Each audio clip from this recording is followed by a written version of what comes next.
જીવંતિકા માતાનો આ વ્રત શ્રાવણ મહિનાના પહેલા શુક્રવારે કરવામાં આવે છે. જો કોઈ કારણોસર ન થાય તો બીજા શુક્રવારે પણ કરી શકાય. વ્રત કરનારે સવારે વહેલા ઉઠી નાહી ધોઈ લાલ વસ્ત્રો પહેરવા, 5 દિવેટનો દીવો કરી એક પાટલા ઉપર દીવો મૂકીને પત્ર, પુષ્પો, ચોખા, કંકુ વગેરેથી જીવંતિકા દેવીનું પૂજન કરવું.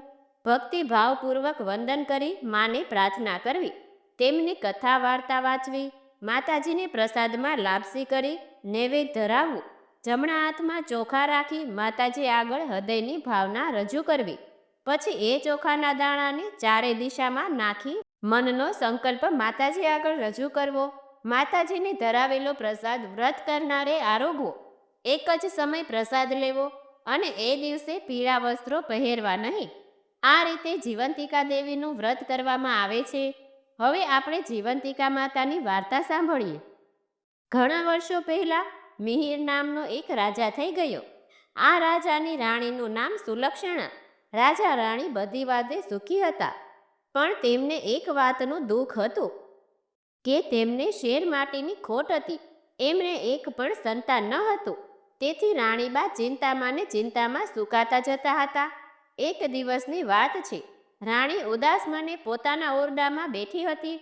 તેવામાં ત્યાં એક દાસી આવી ચડી. દાસી સુયાણીનું કામ કરતી હતી. એટલે ગામમાં કોઈને સુવાવડ આવે તો સૌ તેને બોલાવે. દાસી રાણીના મનની વાત કરી ગઈ. તેણે રાણીને કહ્યું કે રાણીબા, તમે આટલી બધી ચિંતા શા માટે કરો છો? તમે આજ્ઞા કરો તો હમણાં ઉપાય બતાવો. બોલ, શું ઉપાય છે? દાસીએ ધીમેથી રાણીના કાનમાં કહ્યું કે જુઓ રાણીબા, ગામમાં એક બ્રાહ્મણીને 3જો મહિનો જાય છે. આજથી તમે સગર્ભા છો એવો ઢોંગ કરો, પછી આગળનું કામ હું સંભાળી લઈશ. દાસીની વાત સાંભળી રાણીએ પ્રથમ ખચકાટ અનુભવ્યો, પણ દાસીએ કહ્યું કે તમે બીઓ નહીં, આ વાતની ખબર કોઈને પણ થશે નહીં. રાણીએ દાસીની વાત માની લીધી. પોતે ગર્ભવતી છે એવી વાત ફેલાવવા માંડી. આ વાતને 7 મહિના વીતી ગયા અને ત્યાં બ્રાહ્મણીને મધરાતે દાસીને તેડાવી. મધરાતે બ્રાહ્મણીએ પુત્રને જન્મ આપ્યો અને દાસી તો છાની માની આ પુત્રને લઈને ચાલતી થઈ.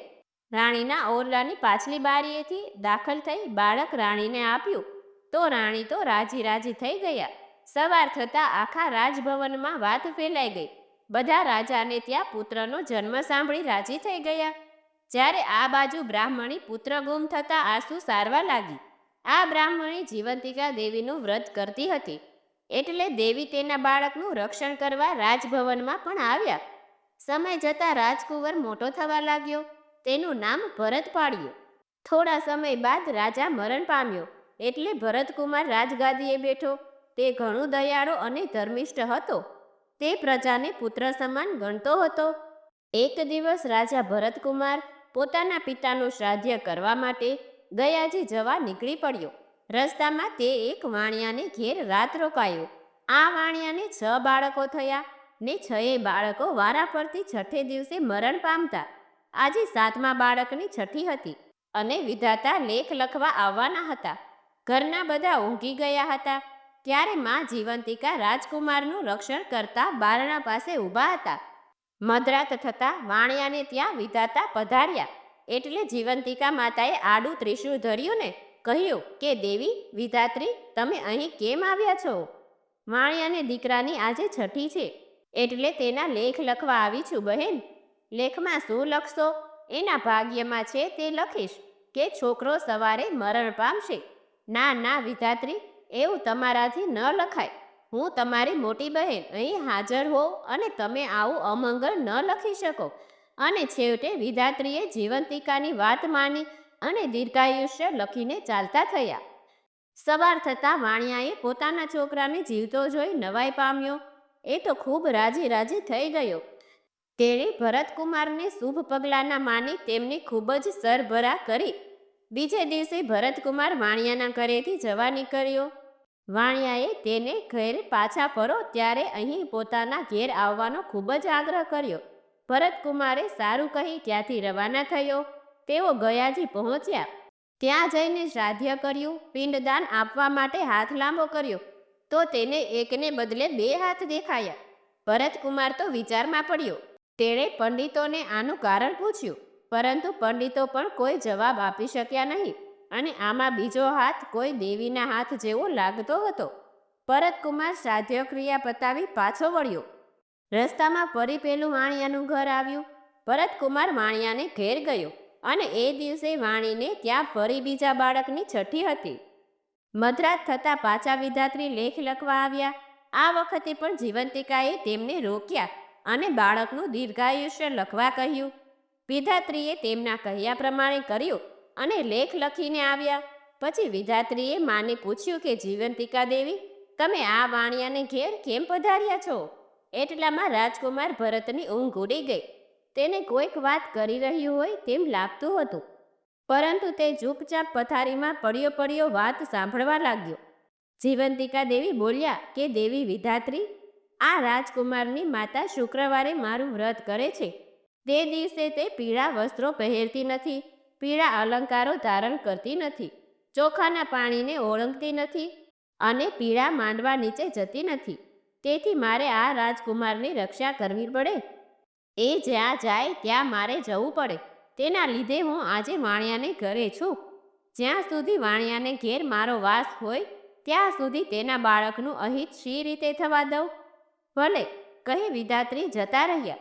સવાર થતાં વાણિયાએ જોયું તો તેનો બીજો દીકરો પણ જીવતો જણાયો. એને લાગ્યું કે નક્કી આ ભરતકુમાર કોઈ મહાન માણસ છે. બીજા દિવસે ભરતકુમારે રજા માંગી, ત્યારે વાણિયાએ તેમને આનંદથી રજા આપી. થોડા દિવસમાં ભરતકુમાર રાજમહેલમાં પાછો આવ્યો. આવીને તેમણે રાણીબાને પૂછ્યું કે માં, તમે ક્યું વ્રત કરો છો? બેટા, હું તો એકેય વ્રત કરતી નથી. આ સાંભળી રાજકુમારને નવાઈ લાગી. તેને ખાતરી થઈ કે આ મારી માં સગી નથી, અને તેણે પોતાની માને શોધી કાઢવાનું નક્કી કર્યું. શ્રાવણ માસના પહેલા શુક્રવારે રાજા ભરતકુમારે આખા નગરમાં ઢંઢેરો પીટાવ્યો કે આજે નગરીની બધી સ્ત્રીઓ પીળા વસ્ત્રો પહેરીને જમવા આવે અને કોઈએ ઘરે રહેવું નહીં. શુક્રવારના દિવસે બધી સ્ત્રીઓ પીળા વસ્ત્રો પહેરી જમવા આવી અને રાજકુમાર નગરમાં તપાસ કરાવી કે કોઈ બાકી રહ્યું તો નથી ને. તપાસ કરતાં માલુમ પડ્યું કે એક બ્રાહ્મણી આવવાની ના પાડે છે. એણે જીવંતિકામાનું વ્રત હોવાથી તે પીળા વસ્ત્રો નહીં પહેરે. રાજા ભરતકુમાર આખી વાત સમજી ગયો. તેણે બ્રાહ્મણીને માટે લાલ વસ્ત્રો મોકલાવ્યા. બ્રાહ્મણી લાલ વસ્ત્રો પહેરીને આવી અને રાજકુમાર પોતાની માને જોઈ ખૂબ રાજી થઈ ગયો. મા દીકરો સામસામે મળતા જ બ્રાહ્મણીના સ્તનમાંથી દૂધની શેર નીકળી અને રાજકુમારના મોંમાં પડી. આ જોઈ બધા અચરજ પામ્યા. રાજકુમારે રાણીમાને આ બાબત પૂછતા રાણીએ રડતા રડતા બધી હકીકત જણાવી. રાજકુમાર પહેલી બ્રાહ્મણીને માં કહી ભેટી પડ્યો. તેને પોતાની સાથે રાજમહેલમાં રાખી. જીવંતિકા માતાના વ્રતના પ્રભાવથી બ્રાહ્મણીને પોતાનો ખોવાયેલો પુત્ર પાછો મળ્યો અને માતાજી એનું રક્ષણ કર્યું.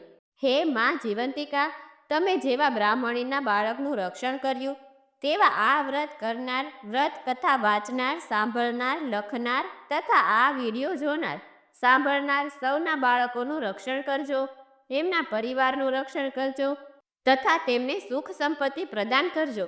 તો આવો છે જીવંતિકા વ્રતનો મહિમા કે જે વિધિના લેખ પણ બદલી નાખે છે.